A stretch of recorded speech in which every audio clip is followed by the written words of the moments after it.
सभी मित्र, साथी, दोस्त, विद्यार्थी सबको बहुत बहुत नमस्कार। और हम अपने इस YouTube channel smart study with LB sir के साथ आप लोग का बहुत बहुत स्वागत कर रहे हैं। और आज विद्यार्थी एक प्रश्न के माध्यम से अपनी बात को आपको अवगत कराएंगे। प्रश्न ये है कि आज जो गरीबी और बेरोजगारी हमारे देश में है, क्या उसका एक बहुत बड़ा जो कारण है, क्या जनसंख्या नहीं है? और आपको बताते चले कि जो नई जनगणना 2011 है, पढ़ाया जाएगा क्योंकि जनसंख्या थोड़ा से शुरू किए हैं, कि जो नई जनगणना 2011 है उसके अकॉर्डिंग आप देखेंगे कि जो पूरे विश्व की पॉपुलेशन है उस पॉपुलेशन का 17.5%, कितना 17.5% कहाँ रहता है? भारत में रहता है। भारत की जनसंख्या है। और भारत का जो भूक्षेत्र है पूरे विश्व का वो कितना है? 2.4 है। कितना है? 2.4% है। अब समझिए कि 17.5 भारत की क्या नाम है, पूरे जो विश्व की पॉपुलेशन है उसका हिस्सा है। और पूरे जो विश्व का भूक्षेत्र है वो 2.4 क्या ना हिस्सा भारत के पास है। जरा कल्पना करें मित्र, विद्यार्थी, क्या भारत में जनसंख्या का अतिभार नहीं है? क्या आपको लगता है जनसंख्या भारत में कुछ ज्यादा नहीं है? अगर है तो कहीं ना कहीं ये आपको क्या नाम है, हमको ये सोचना पड़ेगा, ये चिंतन मंथन करना पड़ेगा कि क्यों ना ऐसी क्या नाम है कि कुछ पॉलिसियां लाई जाएं ताकि क्या नाम है कि जनसंख्या को एक नियंत्रित दायरे में रखा जाए, जिससे भारत, हिंदुस्तान तेजी के साथ क्या कर सके, विकास कर सके। और पता है कि ऐसा नहीं है कि जनसंख्या विकास की क्या ना घटक नहीं होती है। बताते चल रहे मित्र लोग, साथी लोग, जनसंख्या किसी देश की सबसे महत्वपूर्ण कारक होती है। कि अगर जनसंख्या, विद्यार्थी लोग, अगर जनसंख्या कार्यकुशल है, वो गुणात्मक जनसंख्या है, तो निश्चित मान के चलिए उसमें हुनर, उसमें एफिशिएंसी है, तो मान के चलिए क्या नाम है कि वह जनसंख्या कहीं ना कहीं देश को क्या नाम है स्थिर बनाएगी। और स्थिर गति से क्या नाम है देश को जो देश का विकास है उसमें क्या करेगी, योगदान करेगी। तो समय समय पर भारत सरकार क्या नाम है कि जनसंख्या को नियंत्रित करने के लिए, नियंत्रण का आशय है जनसंख्या बल्कि एक क्या नाम जो हमारे पास प्राकृतिक संसाधन है उसके एवज में लाने के लिए समय समय क्या नाम है कि पॉपुलेशन पॉलिसी क्या नाम है लाती रही भारत सरकार। और आज उसी एक पॉलिसी की चर्चा करनी है जिसका नाम है नई जनसंख्या नीति 2000। बताते चले, इसके पहले याद करिए आप लोग 1952 का समय, जहां पर भारत दुनिया का ऐसा इकलौता देश है कि आपको पता होना चाहिए कि क्या लाया, परिवार नियोजन। प्रश्न आता है आपके एग्जाम में बार बार कि भारत में परिवार नियोजन कब लागू हुआ?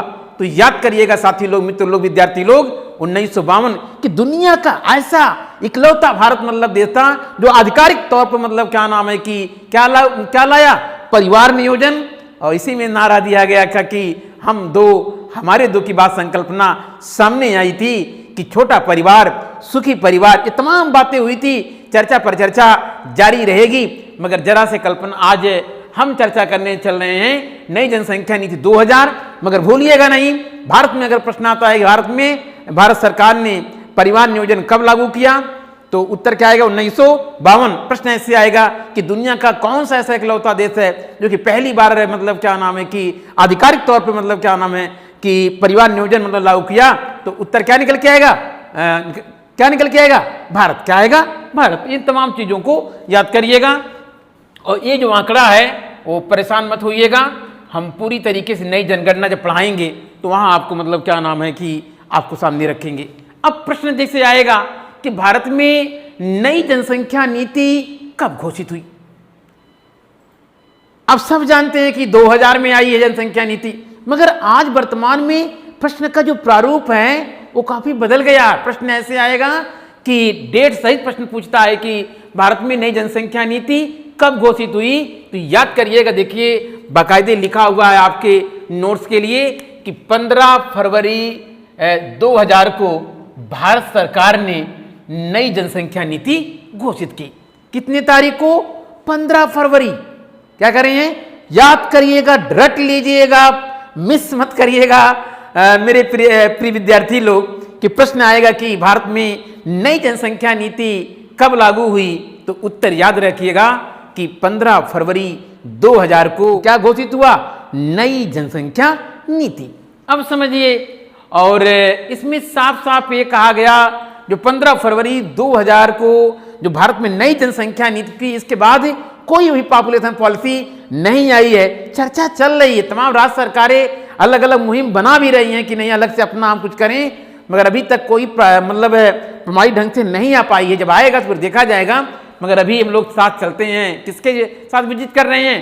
नई जनसंख्या नीति 2000, और विजिट कर रहे हैं smart study with ELB sir के साथ। तो याद करिएगा कि प्रश्न अगर आएगा नई जनसंख्या नीति में भारत में कब तक मतलब क्या नाम है स्थिर जनसंख्या प्राप्त करने का लक्ष्य रखा गया है, तो याद करिएगा 2045। कितना? 2045। बहुत इंपॉर्टेंट डाटा आपको दे रहे हैं। और कब घोषित हुआ? 15 फरवरी 2000 को। और कितने तक मतलब कब तक मतलब क्या नाम है कि स्थिरता का लक्ष्य मतलब प्राप्त करने का रखा गया है। तो भूलिएगा नहीं मित्र लोग, तो उत्तर क्या आएगा? 2045। अब समझिए समस्या हमारे सामने देश में क्या है। क्या जो 2000 में रखा गया है मतलब क्या कि 2045 तक भारत एक स्थिर जनसंख्या मतलब क्या ना प्राप्त कर लेगी। और स्थिर जनसंख्या का मतलब ये होता है कि जो हमारे यहाँ प्राकृतिक संसाधन है उसके एवज में अगर पॉपुलेशन होता है और दोनों मिलकर दोनों संसाधनों को मिला करके जब तीव्र गति से अस्थायी विकास होता है तो हम लोग कहते हैं कि जनसंख्या हमारी क्या हो गई? स्थिर हो रही है। और जो सतत विकास में क्या हो रही है? सहायक हो रही है। तो याद करिएगा, मगर 2045, मगर दुर्भाग्य ये है कि हमारा जो उत्तर मध्य भारत के जो राज्य है, क्या कर रहे हैं?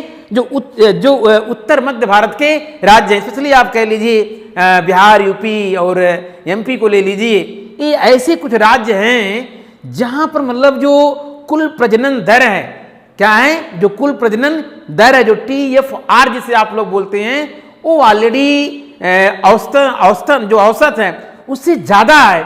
जिसके नाते ये मान के चलिए मतलब क्या नाम है कि 2045 तक जो 15 फरवरी 2000 को भारत सरकार ने जो पॉपुलेशन पॉलिसी लाई है कि भारत 2045 तक एक स्थिर जनसंख्या प्राप्त कर लेगी, तो बहुत मुश्किल है। क्यों मुश्किल है? क्योंकि जो उत्तर भारत के जो राज्य हैं उनमें मतलब क्या नाम है कि कहा ये गया है कि मतलब ये देखने को मिला है साफ साफ मतलब आंकड़ा ये प्रदर्शित कर रहा है कि वहाँ पे जो TFR है, कुल प्रजनन दर है, वो औसतन क्या है? ज़्यादा है। और बताते चले विद्यार्थी लोग, जब तक कुल प्रजनन दर में गिरावट नहीं आएगा तब तक फिर हम लोग मतलब जो स्थिर जनसंख्या है उसके लक्ष्य को मतलब क्या नाम है नहीं हासिल कर सकते हैं। तो इस बात को अच्छी तरीके से आपको याद रहना चाहिए। तो कि मतलब क्यों नहीं मतलब क्या नाम है कि 2045 तक स्थिर जनसंख्या भारत हासिल कर पाएगा। तो यहाँ पे देखिए लिखा गया है क्योंकि जो उत्तर मध्य भारत के जो राज्य हैं वो मतलब कहीं ना कहीं मतलब क्या नाम है कि जो एक TFR का जो लक्ष्य रखा गया है कि 2.1 अगर हो, कुल प्रजनन दर अगर 2.1 अगर मतलब हो प्राप्त हो जाए तो निश्चित रूप से भारत मतलब क्या नाम है एक स्थिर जनसंख्या प्राप्त कर लेगा। और इसी को प्राप्त करने के लिए मतलब क्या नाम है कि जद्दोजहद चल रही है कि कैसे भारत मतलब क्या नाम है 2.1 के मतलब नजदीक पहुंच जाए। और जैसे ही पहुंचेगा तैसे धीरे धीरे भारत एक स्थिरता का जो मतलब जनसंख्या स्थिर जनसंख्या की बात चल रही है। ये नहीं कि जनसंख्या ना बढ़े, मगर एक जनसंख्या बढ़ने का मतलब एक मानक होना चाहिए, नहीं कि मतलब क्या नाम जनसंख्या बढ़े। मगर हाल के वर्षों में आप देखेंगे कि जनसंख्या में गिरावट आई है, मगर उतनी गिरावट नहीं आई है जितना मतलब हमें या देश को ज़रूरत है कि भारत स्थिर जनसंख्या वाला देश बन जाए। तो इसी नाते देखिए इसको मतलब जो कि देखिए वर्तमान में 2.8 बनी हुई है और कहा गया कि स्थिर जनसंख्या के लक्ष्य को बढ़ा करके 2070 कर दिया गया कि 2000 अब क्योंकि जो जो कुल प्रजनन दर है वो लगातार मतलब क्या नाम है कि ज़्यादा बना हुआ है और स्पेशली जो मतलब क्या नाम है उत्तर मध्य भारत के जो राज्य हैं उनके कारण तो कहीं ना कहीं इस लक्ष्य को ना मतलब ये उम्मीद लग रहा था कि नहीं पूरा हो पाएगा। इस नाते मतलब क्या नाम है इसे बढ़ा कितना कर दिया गया 2070 तक कर दिया गया। इसको भी आपको विद्यार्थी लोग सही तरीके से आप याद रखिएगा।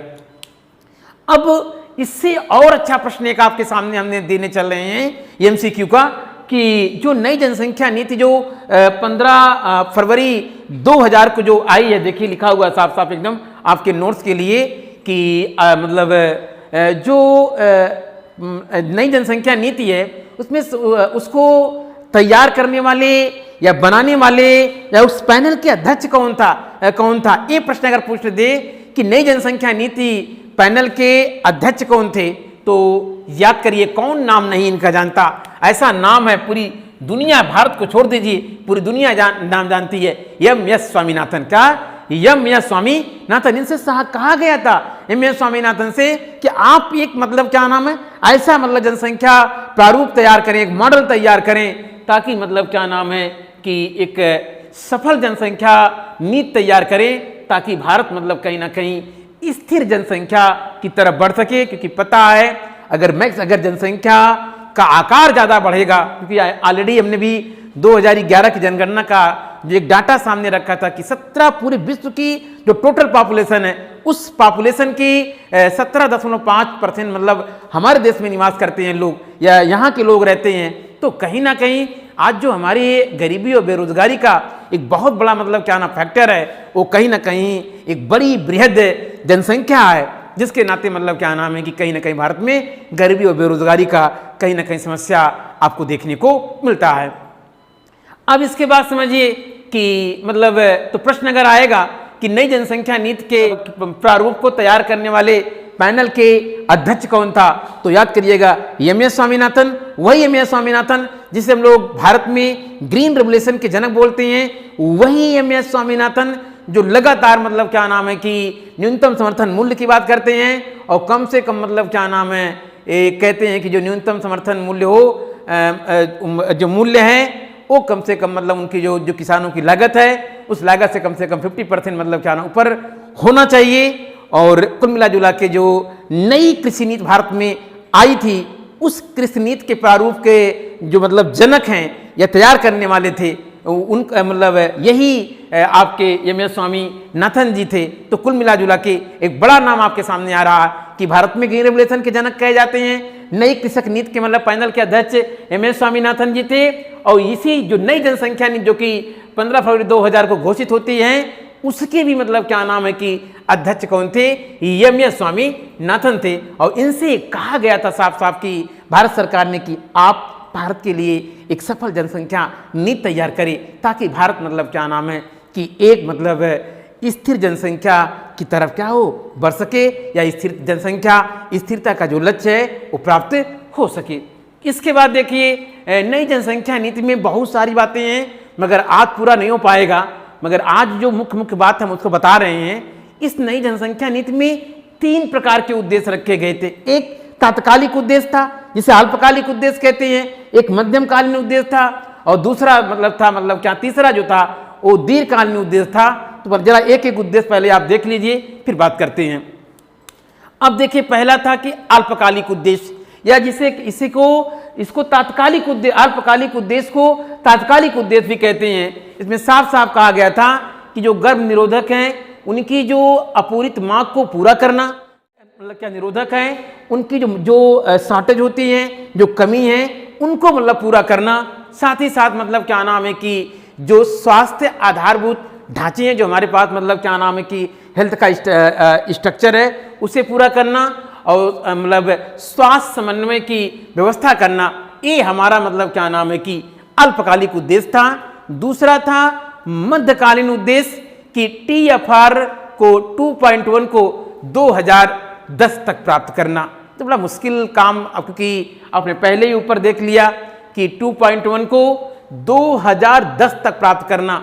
अब समझिए वर्तमान में ये कहा गया है, अभी एकदम नई घटना बता रहे हैं, नया करंट प्रश्न दे रहे हैं, इसको बढ़ा के कर दिया गया है 2025 कर दिया। कितना गया? 2025 कर दिया गया, ये भी याद रखना। मगर जो नई जनसंख्या जब 2000 में घोषित हुई थी, अगर तब की बात किया जाए तो अगर प्रश्न आता है कि मध्यकालीन उद्देश्य में TFR को, किसको? TFR को कब 2.1 को कब तक प्राप्त करने का लक्ष्य रखा गया है, तो उत्तर निकल के आएगा 2010। कितना आएगा? 2010। इस बात को कहीं ना कहीं आपको याद रखना पड़ेगा, मिस मत करिएगा। मगर वर्तमान में इस लक्ष्य को मतलब क्या नाम है 2025 तक बढ़ा कर दिया गया, इस बात को भी ध्यान में रखिएगा। इसके बाद देखिए अगला है दीर्घकालिक उद्देश्य। क्या है दीर्घकालिक उद्देश्य? हमने पहले ही मतलब चर्चा यहाँ पे किया था। देखिए ऊपर बता दिया था कि जो दीर्घकालीन उद्देश्य है उसमें ये कहा गया था कि 2045 तक एक स्थिर जनसंख्या प्राप्त करना जो आर्थिक समृद्धि, सामाजिक विकास तथा पर्यावरण सुरक्षा के अनुरूप है। बहुत इंपॉर्टेंट बात की जा रही है कि ऐसी पॉपुलेशन की संकल्पना इस नई जनसंख्या नीति में कही जा रही है जो हमारे आर्थिक समृद्धि को भी एक्सेलरेट करे, हमारे आर्थिक समृद्धि को बढ़ाए, हमारे सामाजिक विकास को भी बढ़ाए। इसके बाद आगे कहा जा रहा है पर्यावरण सुरक्षा के क्या हो?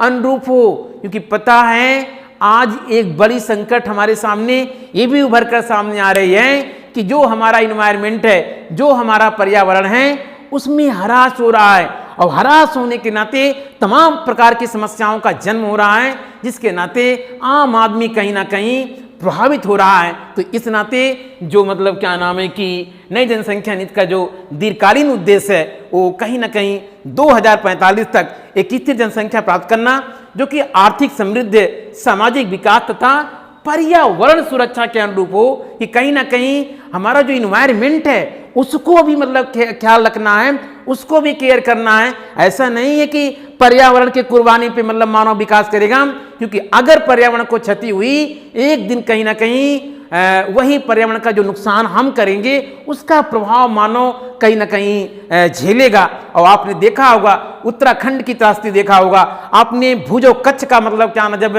भूकंप आया था वहां देखा होगा। तो कुल मिला जुला के एक बेहतर कॉन्सेप्ट यहाँ निकल के आ रहा है नई जनसंख्या नीति में कि 2045 तक स्थिर जनसंख्या प्राप्त करना जो आर्थिक समृद्धि को बढ़ाए, साथ ही साथ सामाजिक विकास को, साथ ही साथ जो हमारा इन्वायरमेंट है। और कहते हैं कि अगर पर्यावरण हमारा मतलब क्या नाम है कि बेहतर रहा तो निश्चित रूप से हम स्वस्थ रहेंगे, लोग स्वस्थ रहेंगे, भारत हंसेगा, सब स्वस्थ रहेंगे। तो कुल मिला जुला के साथी लोग, मित्र लोग, आज हम लोग चर्चा किए हैं नई जनसंख्या नीति। तो दो तीन बार और याद रखिएगा, उसी बात को दोहरा दे रहे हैं कि कब घोषित हुआ 15 फरवरी 2000 को, और कब तक मतलब क्या नाम कब तक स्थिर जनसंख्या का लक्ष्य रखा गया 2045। और क्यों मतलब स्थिर जनसंख्या का लक्ष्य नहीं पूरा हो पा रहा है? क्योंकि जो उत्तर मध्य मतलब क्या नाम क्षेत्र के जो राज्य हैं, भारत के राज्य हैं, वहाँ TFR मतलब क्या नाम है कि जो मतलब स्थिति है वो ज़्यादा है, जिसके नाते मतलब क्या नाम है कि ये प्रॉब्लम हो रही है कि देखिए 2.8 बनी हुई है। इसी नाते इस लक्ष्य को बढ़ाकर 2070 कर दिया गया है। और प्रश्न अगर आएगा कि नई जनसंख्या नीति के पैनल के अध्यक्ष कौन था, तो हमने पहले आपको नाम बहुत चर्चा किया कि वही बहुत सम्मानित नाम क्या, MS स्वामीनाथन। और प्रश्न अगर आए कि नई जनसंख्या नीति के 3 प्रकार के उद्देश्य रखे गए थे, अल्पकालिक और मध्यकालिक और दीर्घकालिक, और इन तमाम बातों को आप याद रखिए मित्र लोग। आगे जो अगली क्लास मिलेगी आपको कहीं ना कहीं और आगे जोड़ा जाएगा इसी में। और मित्र लोग, साथी लोग, आज यहीं तक है, मगर एक मूल मंत्र याद रखिएगा कि समय के कुचक्र को या गरीबी के कुचक्र को कैसे भेदना है, कैसे तोड़ना है, ये आप में क्षमता बहुत आप खुद जानते हैं। और ये एक कतई मत भूलिए मतलब क्या नाम है कि हम में वो क्षमता नहीं, हम कर नहीं सकते हैं। आप बहुत कुछ कर सकते हैं, अपने आप पहचानिए, हार्ड वर्क करिए, स्मार्ट वर्क करिए, सफलता मिलना क्या है तय है। तो थैंक यू क्लास, जय हिंद, जय भारत।